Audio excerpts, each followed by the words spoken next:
Bonjour et bienvenue à la chaîne Didier Raconte, j'espère que vous allez tous très bien.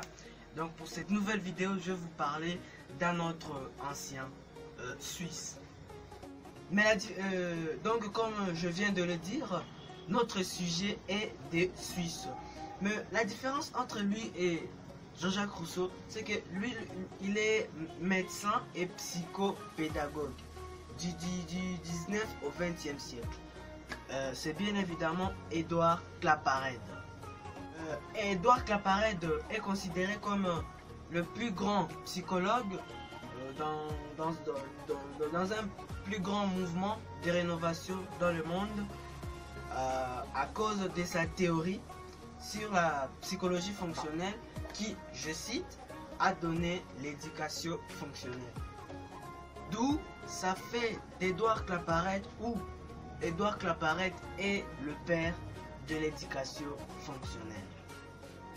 Maintenant, je vais vous parler de ses travaux et des recherches qu'il a réalisées. Dans son étude sur le développement de l'enfant, Édouard Claparède a découvert une loi, et cette loi c'est l'adaptation fonctionnelle.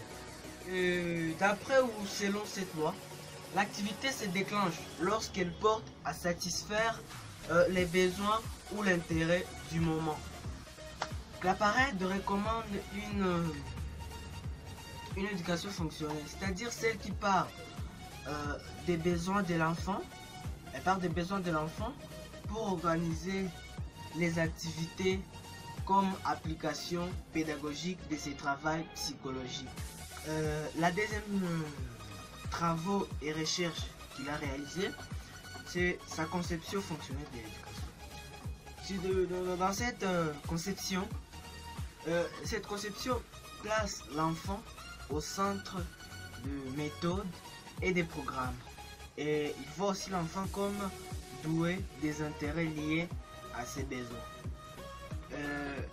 Dans les cadres de psychologie différentielle, Édouard Claparède déduit la loi d'individualité. Bon, on va parler de ces mots-là, déduire. Vous savez, si on cherche dans le dictionnaire, il y a deux mots. Il y a le mot déduit et déduire. Dans la phrase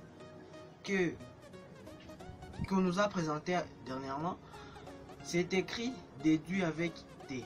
Donc déduit tout court. Et si on voit les définitions dans le dictionnaire, il y a une définition qui dit déduit signifie une occupation agréable. Et dans l'autre part, il y a déduire qui signifie développer en détail. Alors, à vous de décider laquelle est la bonne, mais pour moi, je sais pas. Et cette loi d'individualité énonce que tout ou chaque individu est différent de l'autre par son caractère physique et psychique. C'est-à-dire que Édouard Claparède essaie de nous dire que nous sommes différents chacun, l'un de l'autre, que vous soyez frère ou soeur ou je ne sais pas quoi, mais on est différent par sa manière de penser, de faire, ainsi de suite. Et la conséquence de cette loi d'individualité, c'est bien sûr l'école sur mesure. Et aussi, je suis sûr que vous allez vous demander c'est quoi l'école sur mesure.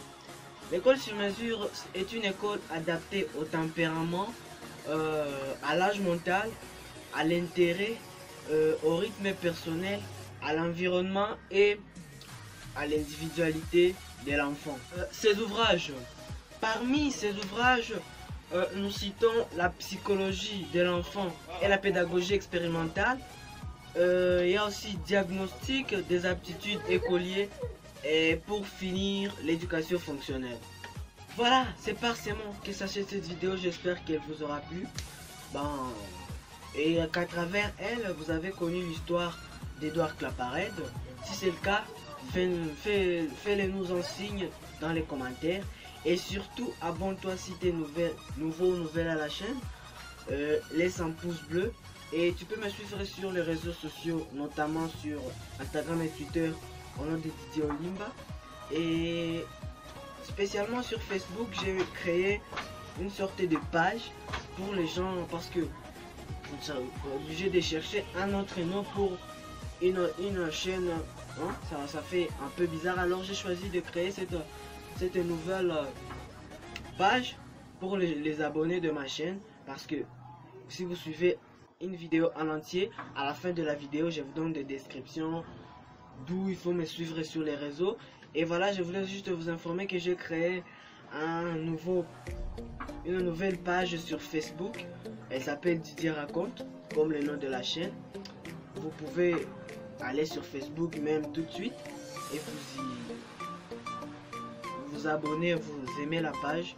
Comme ça facilitera la tâche de savoir à quand sort une vidéo, quel est le sujet de la vidéo, c'est comment, tout ça.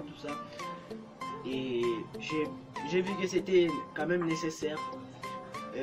Et aussi, je vous dis à samedi prochain pour une nouvelle vidéo. Ciao!